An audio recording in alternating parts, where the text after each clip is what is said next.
Demain soir, Manu, tu seras là aussi Yes. pour le match aller entre Paris et Aston Villa. Pas mal d'infos à partager concernant ce match. Oui. On va le faire tout de suite. Par exemple, la compo de départ de Paris, Oui. vous la voulez? Bah, je pense que c'est presque du classique. Moi, en fait, aujourd'hui, il n'y a plus. On a complètement changé au PSG. Les fameux concours de compos, c'est fini. On la connaît. Bah, c'est la force depuis 3 mois de cette équipe. Il y a un doute peut-être sur un positionnement devant. Écoute, aujourd'hui. Et peut-être l'absence de Marquinhos en défense centrale. C'est Beraldo. Donc Beraldo, évidemment. Beraldo avec Pacho. Et devant, maintenant. Hakimi Mendes de la Roma, bien sûr. C'est Doué ou Barcola. Pour moi, c'est Doué. Alors là, c'est Doué. Et je pense que Doué va démarrer. Nos reporters annoncent Neves, Vitinha, Ruiz au milieu et Doué, Dembélé, Kvaratskhelia. Bah oui. Mais maintenant, il n'y a plus de surprise, c'est fini. Je ne sais pas si c'est évident que ça, parce que Barcola a toujours été titulaire. Non, mais à un joueur près, un truc comme ça, ok, mais on est là, quoi. On l'a, la compo. Oui. On n'est plus dans les choses où on ne savait pas qui jouerait, et pourquoi il a fait ci, pourquoi il a fait ça. Il n'y a pas de chapeau, de petit lapin qui sort du chapeau. Exactement. Voilà, c'est fini. L'hyper favori de ce match. Luis Enrique il doit l'être pour les bookmakers aussi. Luis Enrique tenait à répondre à Daniel. Je crois que c'était équivalent face à Liverpool. Sur les paris, tout le monde disait qu'on n'avait aucune chance, ou en tout cas moins de chances que Liverpool. Donc pour moi, les favoris dans le football, ça n'existe pas. Il y a 8 équipes qui, si elles sont arrivées à cette phase-là, l'ont mérité. Donc ce sont 8 équipes qui peuvent passer à l'étape suivante. Et sur la route, il y a beaucoup de favoris éliminés. Donc il va falloir qu'on fasse ce qu'il faut et que l'on mérite de gagner sur le terrain. Et c'est ça qui est réellement difficile. Bon, toi tu penses que le PSG est largement au-dessus? Non, mais je comprends ce que dit Luis Enrique. C'est une façon aussi d'envoyer un message à ses propres joueurs pour ne pas prendre à légère justement Aston Villa, qui est une équipe qui peut te faire mal, mais qui est quand même, pour moi, qui n'a pas le même niveau que le Paris Saint-Germain. Ça, c'est une certitude. Mais si tu prends à la légère certaines phases de jeu, notamment dans la perte de balles, où ils ont des transitions extrêmement rapides avec des joueurs qui sont capables de percuter et ils sont relativement efficaces dans la finition, ça peut faire mal. Et aussi sur les coups de pied arrêtés, un domaine où Marquinhos manquera à l'appel et sur lequel les joueurs d'Aston Villa peuvent être performants également. Donc, mais hormis ça, je pense que si le Paris Saint-Germain fait tout le match qu'on les voit faire depuis pas mal de mois, je ne vois pas comment Aston Villa pourrait rivaliser dans le jeu, quoi. Bon. Je crois qu'on est tous d'accord là-dessus, de toute façon. C'est aujourd'hui ce qu'ont fait les équipes tout au long de la saison, c'est ce qu'a fait Aston Villa dans son championnat. C'est surtout au retour, je pense qu'avec l'ambiance, elle est quand même différente. Le PSG sait faire ça. Oui, je sais, mais Aston Villa, après Birmingham, c'est pas non plus, je sais pas. Villa Park, non, je suis pas d'accord avec vous. Villa Park dans les grandes soirées, c'est électrique. Après, si le PSG arrive à faire ce qu'ils ont fait à Anfield, à éteindre justement, ils ont éteint Anfield à un moment donné. Mais ça, ils peuvent très bien le faire. Mais dans le passé, ils l'avaient fait à Chelsea aussi et tout. Mais j'ai vu Aston Villa bousculer pas mal de grandes équipes à domicile. Écoute, si il n'y avait pas eu les 2 matchs contre Liverpool qui avaient officiellement montré la force du PSG, qu'à mon sens on n'avait pas encore vu, d'abord parce que la première partie de saison n'est pas bonne de mon point de vue, et qu'ensuite il y avait toujours la fameuse théorie de la Ligue 1 faible et de la démonstration en Coupe d'Europe d'une force, si on n'avait pas eu Liverpool, je resterais dans mon attitude habituelle quand viennent les gros matchs du PSG. Je dis montrez-moi. Montrez-moi parce que je ne sais pas. Là, même l'année dernière. Tu es en train de dire qu'il y a la jurisprudence Liverpool, en fait. Même l'année dernière, je disais, le match contre le Barça ne m'avait pas convaincu à 100% parce que d'abord, à l'aller, tu avais été inférieur et qu'au retour, les faits de match ont fait que tu as gagné la rencontre.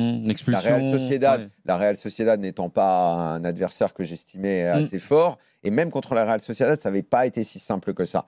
Et Dortmund, on a vu que même une équipe, même quand tu es un peu favori et tout, tactiquement, ils t'avaient parfaitement emmerdé, tu t'en étais pas sorti.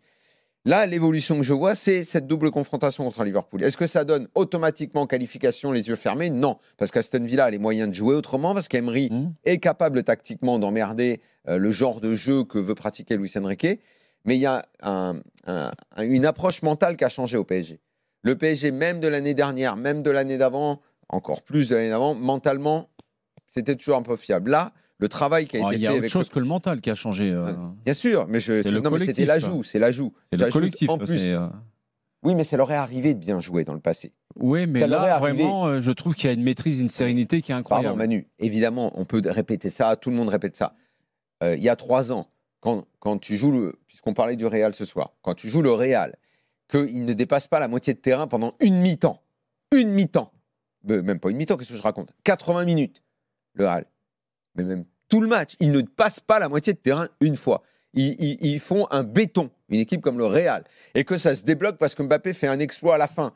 Le PSG avait fait un très bon match. Le retour, tu démarres, il y a 1-0, tu es au-dessus, ton jeu est meilleur, tu t'écroules mentalement, comme tu t'es écroulé tout le temps. Villa va s'appuyer aussi sur un grand gardien demain. Donc, attends, je termine. Donc, que le jeu et le collectif aient progressé, je veux bien l'entendre, ça. Mais la Ligue des Champions, ça n'est pas que ça. Et je vais même te dire, c'est presque surtout pas ça. C'est qu'est-ce que tu es capable de faire dans l'adversité et comment tu peux, grâce à ce que tu travailles à l'entraînement, le reproduire en match sans avoir peur de le faire. Si tu prends le match de ce soir, Real-Arsenal, à partir du moment où ils mettent le premier coup franc, Arsenal devient encore plus fort. C'est comme si pendant une mi-temps, ils avaient regardé Real en se disant on est peut-être plus fort qu'eux, mais ils nous inquiètent un peu parce qu'on ne sait jamais de quoi ils sont capables et parce qu'ils ont des mecs devant qui sont capables de. Et quand ils ont intégré l'état de confiance, le Real a disparu. A été renvoyé à son insuffisance collective, à son manque de volume de course. Donc, la confiance que tu as en ce que tu fais, le PSG l'a en ce moment. Même dans les autres périodes des années récentes, quand ils jouaient bien, il leur manquait ça. Il leur manquait toujours ce truc-là. Là, ils l'ont. Est-ce que ça va leur permettre de gagner et d'aller au bout? J'en sais rien, parce que le Barça est une très bonne équipe, l'Inter est une très bonne équipe, Arsenal est une très bonne équipe. Mais Aston Villa, ça ne devrait pas suffire. Jeu collectif qu'ils ont, quoi. Tu me dis, avant, ils jouaient bien aussi. Ils alternaient le bon et le moins bon souvent dans les matchs. Là, dans la maîtrise collective... Mais il y a plein de périodes où on a oublié, mais il y a plein de périodes où oui, je suis d'accord. Ça jouait différemment parce que peut-être tu te reposais sur une individualité. Mais il y a eu des très bons matchs en Coupe d'Europe. On veut oublier ça. J'ai jamais dit le contraire.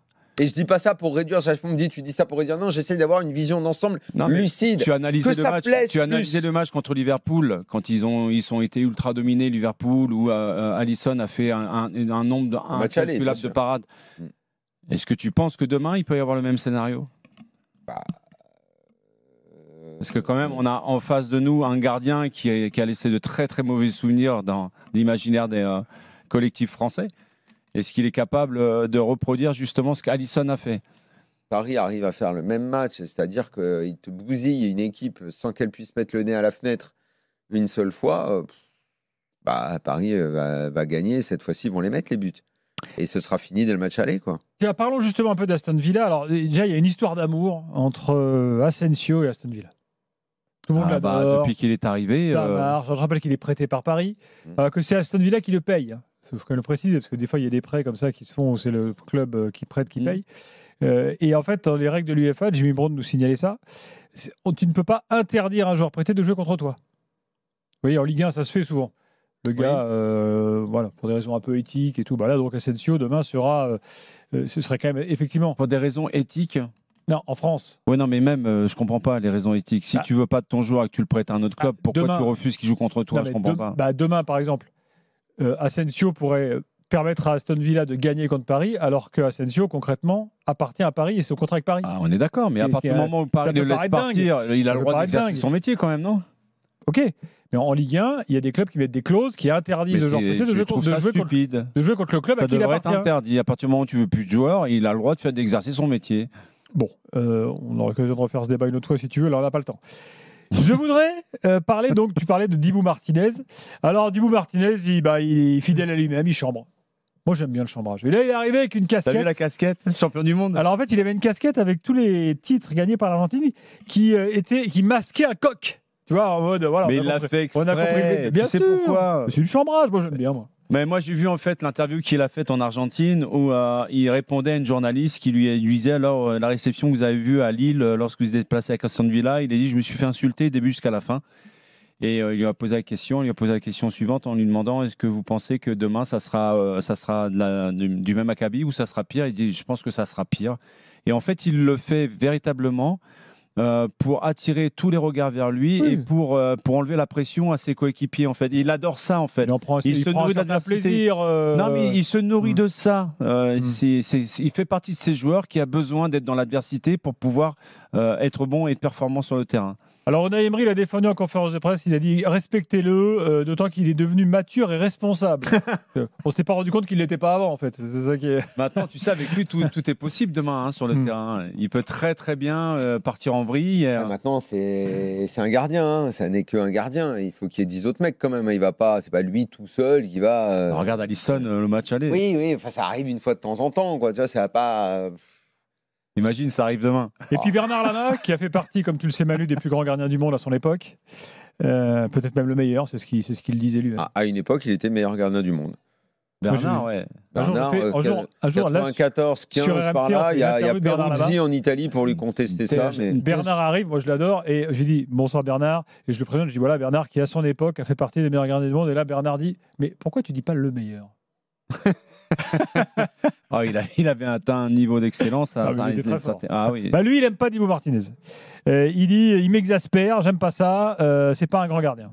Non, c'est pas vrai. Dit Bernard, il est pas objectif. Moi, je pense que c'est un vrai grand gardien. Maintenant qu'il n'aime pas son caractère, son attitude, c'est encore autre chose. Oui. Ça n'a rien à voir.